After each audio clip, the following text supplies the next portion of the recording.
Our next question comes from Amreen Khan. Assalamu alaikum, and thank you for your question. And she's asking the panel that her question relates to nursing mothers who are, say, breastfeeding their children. And she asks, are they permitted to pray whilst nursing their baby? As often a mother will be feeding her child, she says, certainly in the early stages, several hours in a day. And what is the conditions which are set forth when it comes to particular prayer time? Shamila Saiba, if I could start with you on this. This is obviously something that happens quite commonly, and the prescriptions behind prayers of the person being in a particular state of body and mind.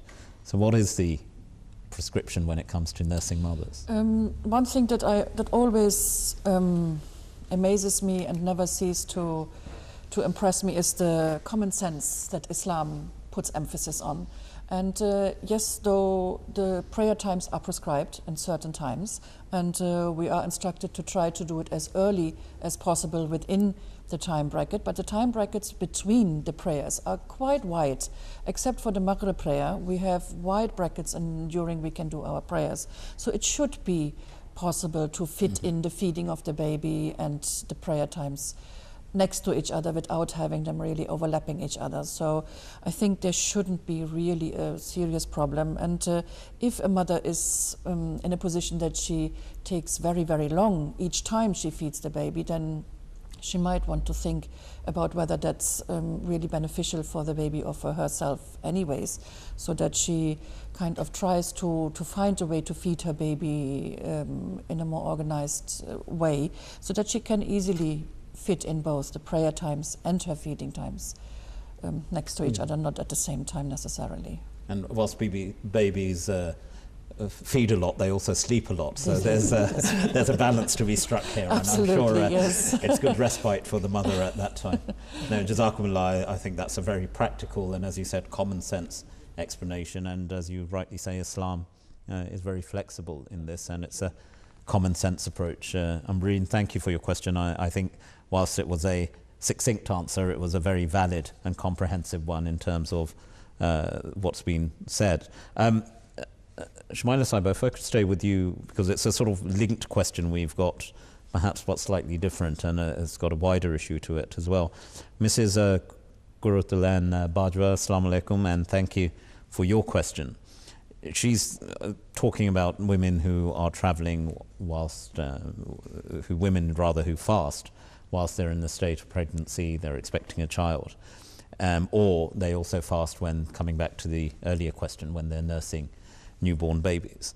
And she says that it's from Allah that strength is given to them, and they still persist in fasting even though they're expectant mothers or with young babies.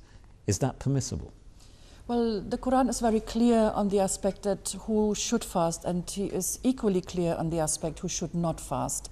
And anybody who is either traveling or anybody who is ill or sick, they are not permitted to fast. They shouldn't fast. And Allah Ta'ala that's a clear prescription. That is a clear prescription. And the scholars of all times, the Islamic scholars of all times, agree that being pregnant is a condition of a woman that is can be prescribed as being in the category of being sick, and that women are not asked to fast during that time. Now, if God gives us permission to look after ourselves while we are in a position of that, then we should take this permission as serious as we take if Allah forbids us something. And if we do not obey God in this permission, then how can we derive blessings out of that? Because I have quite often heard that women say, well, we try to get more blessings during that time by putting that hardship on us. You can't get blessings when you are not obeying God and a clear instruction that He is giving us. And if somebody considers that the fasting doesn't harm herself or doesn't harm the baby, how can we be sure about that? We will never be able to be sure about that, whether the fasting is causing our baby or ourselves any damage or any problems. So I think it is a very clear instruction that we shouldn't be fasting, and that includes definitely women who are pregnant.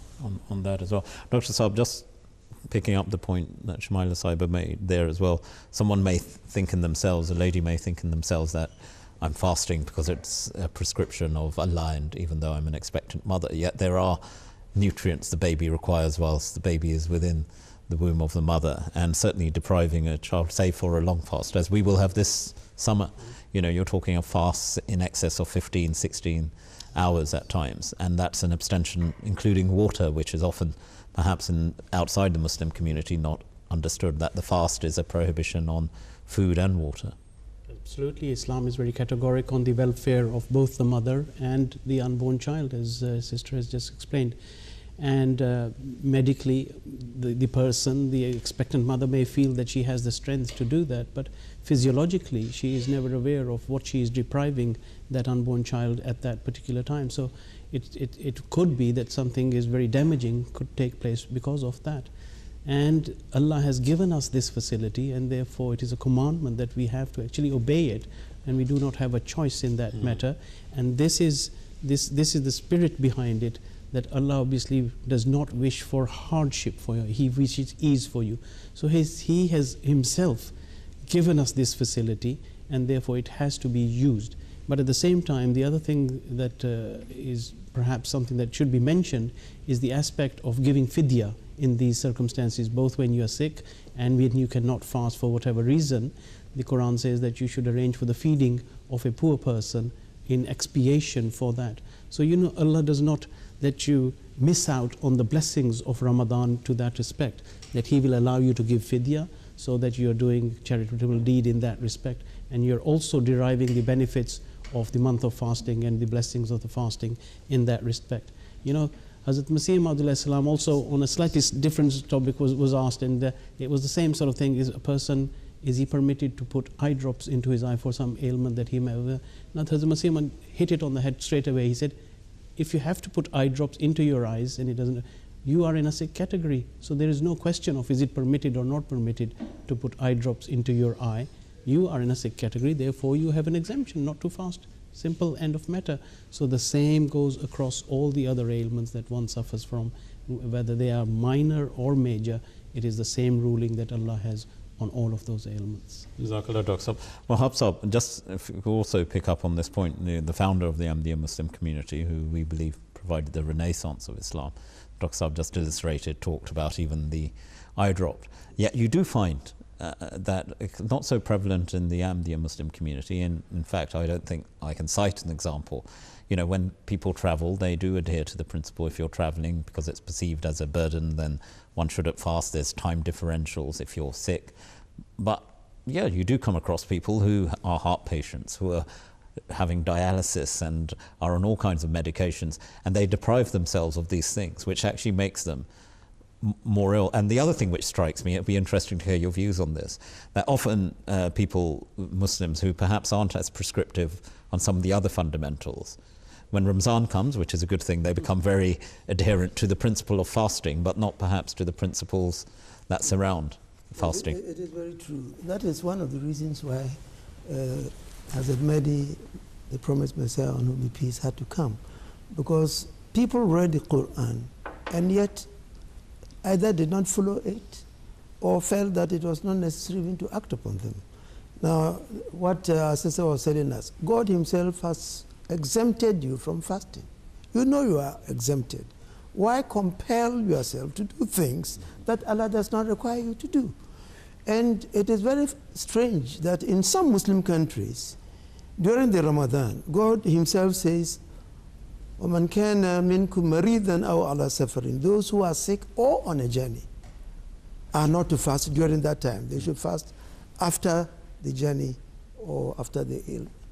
Yet they will ensure that all restaurants in that whole place are closed up.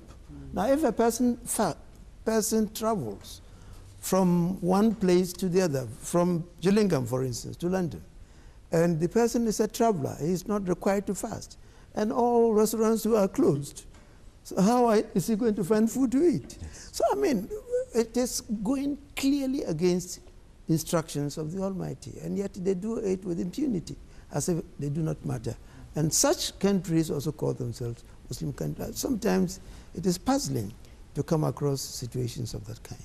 Now, I sometimes do find it odd during Ramzan, for example, shops are open and because of some prescription by some edict which has been given, even for people who aren't Muslim, they refuse to sell them drinks, water or food. The shop is open, but they say, no, we're prohibited. Imagine that. And it seems like a total, it doesn't make sense at all that such rules permit. But no, Jazakumullah, thank you to all three of you for your answers there. And it seems quite often people complain about religion and what it stops you doing, and then when it tells you can do certain things without doing it, then you still go ahead and do it anyway. But anyway. To some extent, it almost tantamounts to think you know better. Yes. God has prescribed that you have not to do it for a reason He knows better, and you say, well, you know God. I know myself better than you do. Well. Indeed. No, thank you very much, and thank you both to Ambreen Khan Saiba and Kuratul and Bajwa Saiba for your questions.